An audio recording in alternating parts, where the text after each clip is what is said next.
Bonjour à tous, aujourd'hui je vous propose de découvrir la tour Cooler Master N300 qui présente un double avantage en fait, enfin surtout un principal avantage, c'est de proposer du matériel à un excellent rapport qualité-prix, puisque à l'heure où je vous parle, je l'ai trouvé au prix de 44 €, et finalement pour le prix d'une tour no-name, on va trouver une tour de qualité signée Cooler Master, qui dans l'ensemble a plutôt l'habitude de faire du bon boulot, et c'est ce qui va nous intéresser ici.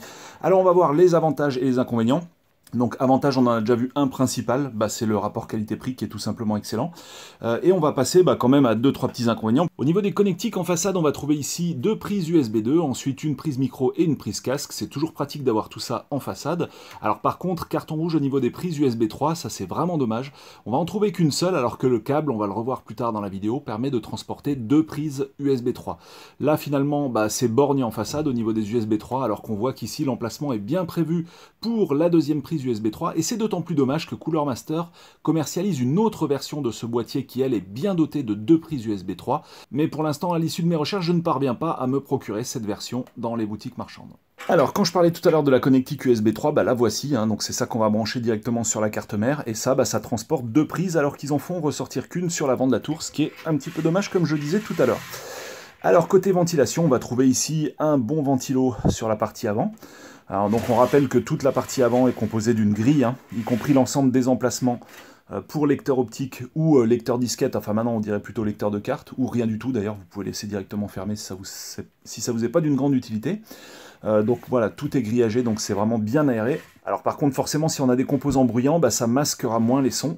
Ça, c'est quand même un inconvénient qu'il faut connaître, donc éventuellement, on va quand même privilégier des composants silencieux à l'intérieur de cette tour.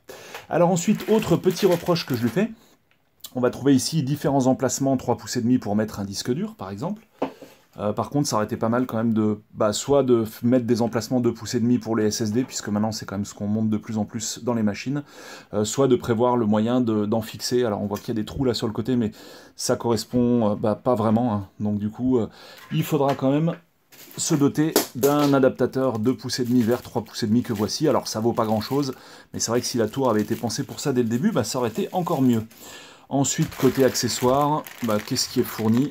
Pas grand chose finalement, la visserie, l'ensemble de la visserie, je vais faire le focus dessus, voilà. L'ensemble de la visserie, un adaptateur pour pouvoir brancher un ventilateur sur un connecteur Molex d'alimentation. Et voilà, c'est tout, des différents ici, grisants aussi, histoire de pouvoir fixer bien ces câbles à l'intérieur de la tour, qu'il n'y ait pas tout qui déborde de manière un peu crado. Donc voilà, tout ce qui est fourni, c'est pas grand chose, mais finalement ça va être suffisant. Donc voilà pour ce qui est de cette présentation rapide de la N300 signée Cooler Master. Donc on retiendra surtout l'excellent rapport qualité-prix, pour le coup c'est vraiment top. Pour 44 €, l'ensemble qui est desservi par la finition Cooler Master, et ça, on aime. On apprécie aussi une autre chose dont j'ai pas parlé là tout de suite dans la vidéo, c'est la présence de la lime disposée sur la partie basse de la tour, contre généralement placée en hauteur sur la plupart des tours grand public. Côté refroidissement, c'est quand même plus logique, puisque la chaleur monte, et après on va l'extraire par le ventilo qui se trouve tout au fond. Ce qu'on apprécie aussi sur cette tour, c'est la présence d'attaches rapides, que ce soit pour les lecteurs optiques ou les disques durs.